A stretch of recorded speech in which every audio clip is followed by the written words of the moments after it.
નમસ્કાર મિત્રો, સ્વાગત છે તમારું અમારી યુટ્યુબ ચેનલ ગુજરાત કથા એન્ડ ન્યૂઝમાં. મિત્રો, 8મા પગાર પંચને લઈને વધુ એક મહત્વના સમાચાર સામે આવી રહ્યા છે. 8મા પગાર પંચના ધીમા અમલીકરણ પર રોષ જોવા મળી રહ્યો છે. ડિરેક્ટરની લેટ પોસ્ટિંગથી ફેડરેશન પણ ભડક્યું છે. પીએમ મોદીને હસ્તક્ષેપ કરવાની માંગ પણ કરવામાં આવી રહી છે. વિગતવાર માહિતી શું છે તે જોઈએ તો કેન્દ્ર સરકારે જાહેરાતના 1 વર્ષ પછી આખરે 8મા પગાર પંચમાં ડિરેક્ટરની નિમણૂક કરી છે. જોકે આ નિર્ણયથી રાહત કરતાં વધુ ગુસ્સો ફેલાયો છે તેવું જોવા મળી રહ્યું છે. હકીકતમાં કેન્દ્ર સરકારે આશિષ યાદવને 8મા કેન્દ્રીય પગાર પંચમાં ડિરેક્ટરના પદ પર પ્રતિનિયુક્તિ પર નિયુક્ત કર્યા છે. આ આદેશ કર્મચારી અને તાલીમ વિભાગ, department of personal and training દ્વારા જારી કરાયેલા એક ઓફિસ મેમોરેન્ડમમાં સ્પષ્ટપણે જણાવવામાં આવ્યું છે. પરંતુ મોટો પ્રશ્ન એ છે કે કમિશનની જાહેરાતને 1 વર્ષથી વધુ સમય થઈ ગયો છે, ત્યારે હવે ડિરેક્ટર શા માટે?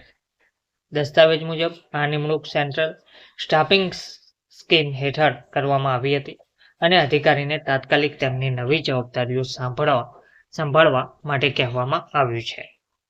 જોકે તે સ્પષ્ટપણે ચેતવણી પણ આપે છે કે જો તેઓ 3 અઠવાડિયામાં જોડાશે નહીં તો તેમને નોકરીમાંથી કાઢી મૂકવાની પ્રક્રિયા શરૂ થઈ શકે છે. આનો અર્થ એ થાય છે કે કાગળ કામ કડક હોવા છતાં પાયાનું કામ અત્યંત ઢીલું લાગે છે. અહીંથી કર્મચારીઓનો ગુસ્સો ફાટી નીકળ્યો છે.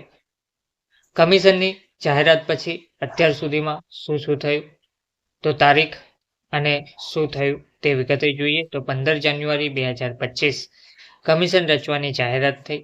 ઓક્ટોબર 2025 કમિશનની રચનાની સત્તાવાર જાહેરાત થઈ. 3 નવેમ્બર 2025 કમિશનની સત્તાવાર સંદર્ભ શરતો જાહેર કરવામાં આવી. 20 જાન્યુઆરી 2026 8મા પગાર પંચને સત્તાવાર પદ મળ્યું. 28 જાન્યુઆરી 2026 મુખ્ય તકેદારી અધિકારીની નિમણૂક કરવામાં આવી. ફેબ્રુઆરી 2026 કમિશન માટે 23.42 કરોડ રૂપિયા ફાળવવામાં આવ્યા. ફેબ્રુઆરી 2026 કમિશનના ડિરેક્ટરની નિમણૂક કરવામાં આવી. કમિશનના વિલંબ પર ફેડરેશન ગુસ્સે ભરાયું. ઓલ ઇન્ડિયા એનપીએસ એમ્પ્લોઈઝ ફેડરેશનના રાષ્ટ્રીય અધ્યક્ષ ડોક્ટર મનજીત પટેલે સીધા પ્રશ્નો પૂછ્યા છે. તેમણે કહ્યું, હવે ડિરેક્ટરની નિમણૂક થઈ રહી હોવાથી એ સ્પષ્ટ છે કે ઓફિસ સેટઅપ, સ્ટાફિંગ અને મૂળભૂત માળખાકીય સુવિધાઓ હજુ પૂર્ણ થઈ નથી. આ ગતિએ કામ શરૂ થવામાં હજુ ઘણા મહિના લાગશે તેવું જોવા મળી રહ્યું છે. તેમણે આરોપ લગાવ્યો કે ઇઝ ઓફ ગવર્નન્સ ફક્ત ભાષણોમાં જ અસ્તિત્વ ધરાવે છે. વાસ્તવમાં પગાર પંચ સુસ્ત છે. કર્મચારીઓએ તેની રચના પછી તરત જ પ્રગતિની આશા રાખી હતી, પરંતુ અહીં વિલંબથી જગ્યાઓ ભરવામાં આવી રહી છે. ડોક્ટર પટેલે વડાપ્રધાન નરેન્દ્ર મોદીને સીધી રીતે હસ્તક્ષેપ કરવાની વિનંતી કરી છે. તેમણે તેમને તાત્કાલિક પગલાં લેવા અને કમિશનને યુદ્ધના ધોરણે તેનું કાર્ય શરૂ કરવા નિર્દેશ આપવા વિનંતી કરી છે, જેથી લાખો કેન્દ્ર સરકારના કર્મચારીઓને તેમના હક સમયસર મળે. ડોક્ટર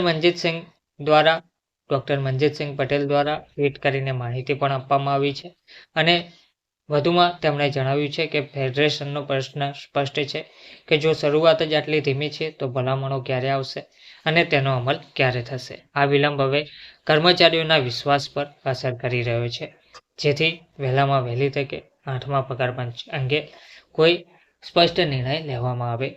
ધન્યવાદ.